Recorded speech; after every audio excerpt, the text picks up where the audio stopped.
Welcome to Luca and Miguel. Enjoy the video.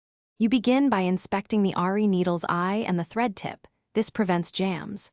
Thread should be trimmed to a clean point and slightly stiffened if it frays. Pass the thread through the eye from front to back. If it resists, moisten the tip and twist into a fine point. Once threaded, pull a short tail, about 3–4 inches, so you have control without excess slack. Make sure the knot or backstitch anchor will sit flat against the fabric before you start stitching. Now insert the Aari needle into the fabric at a shallow angle to form uniform loops. This reduces breakage. Guide the thread with your thumb and index finger, keeping moderate tension so loops form but the thread doesn't snap.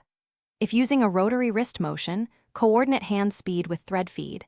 Slow down if the thread bunches. Once you see even stitches on the underside, maintain that rhythm. Make sure to periodically check the thread path for snags or loose fibers. To finish, anchor the last stitch with a tiny knot or several backstitches so it won't pull through. Trim close but leave a little tail. If the thread begins to fray during work, stop immediately and either replace it or add a short, reinforced tail to prevent unraveling.